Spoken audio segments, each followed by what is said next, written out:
It is so cold outside. It's literally single digits right now, and I haven't taken this off in at least 5 days. I'm not sure if I have hair under there anymore. This is who I am now. I'm the beanie guy. Call me the beanie guy. What's up, cool kids? Yeah, we out here teaching, showing God's love to everyone that we're reaching. Don't forget we'll be here for the Wednesday Live. Come on out, we know how to have a good time.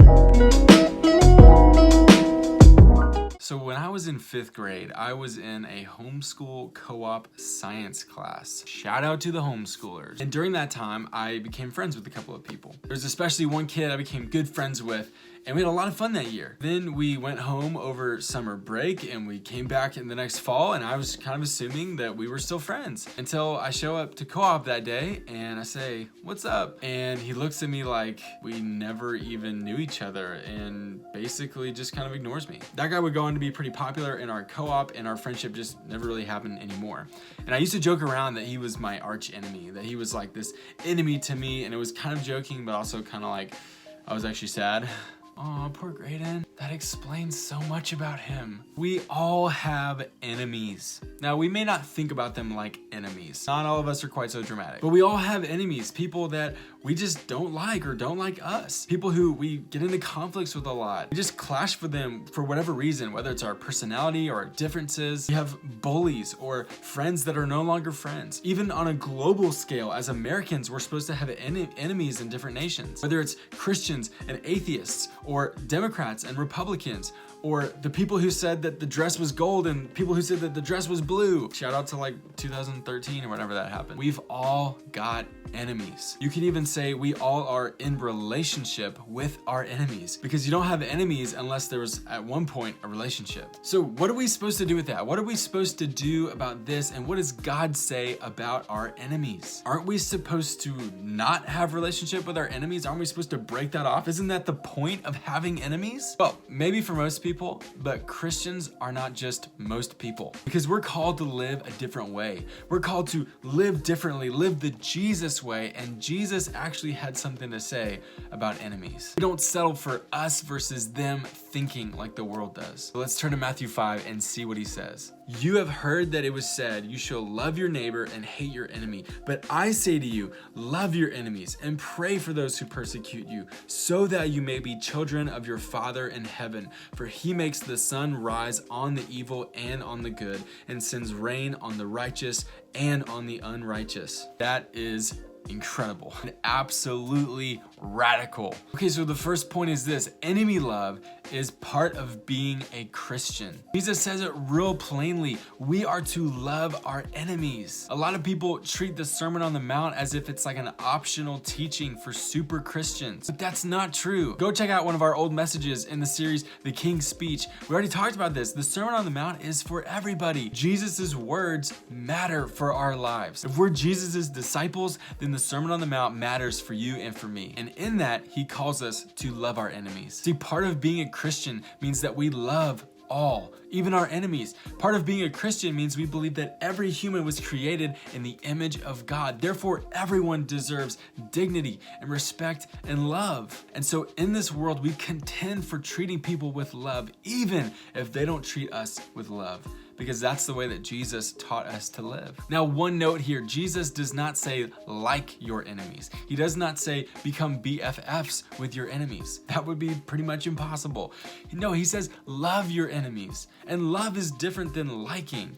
You know, you can love someone at a distance. You can love someone even if you don't like them, because love is a choice. We choose to love and lay down our lives for people even if they're our enemies. Now, there are certainly times where, because of things like abuse and things like that, where we do need distance, where we do need to separate ourselves from that person. And yet we can still choose to forgive and to love, even if they never choose to reciprocate that love. Now, number 2, see this. Jesus says that enemy love is God's family resemblance, because he says this: love your enemies so that you may be children of your Father in heaven. That's a pretty big deal. To love our enemies, that's presupposed if you're in the family of God.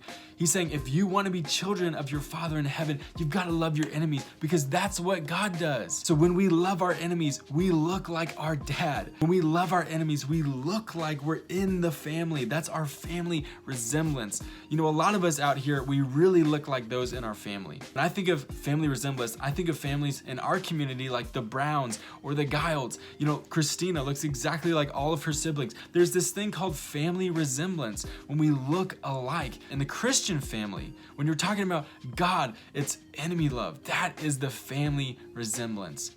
Now you could say this, but Graydon, hold on. What if I don't love my enemies? Does that mean I'm not in the family of God? Am I no longer God's child? No. That's not what I'm saying. Now think about it this way. A lot of our families have kind of like family rules and norms, like ways that we're supposed to act if we're in the family. So we may tell our kids, hey, Joneses don't hit each other. Joneses use kind language instead of harsh language. Joneses clean up their room at night, whatever it would be. We have these kind of family rules. Now, you could say, but Graydon, obviously that's not true, because if you have to say it to your kids, it probably means that they were doing the opposite, right? Those things obviously happen in our family. And when our kids do those things, we don't disown them or kick them out of the Jones family. However, they're not truly living out who they are. So when I say Joneses use kind language, I'm saying that's who you really are. And when they sin, when they choose to sin, I'm saying you're not really living in reality of who you were made to be. You are living in a way that's contrary to what you were created for. To be part of this family means to live this way. And when you live a different way, you're simply not living as you truly are. So when Jesus says, love your enemies so that you may be children of your Father in heaven, he's saying, listen, when you choose hatred or violence or dehumanization, you're not living in reality, because God has made you to be a new creation who loves, who chooses love.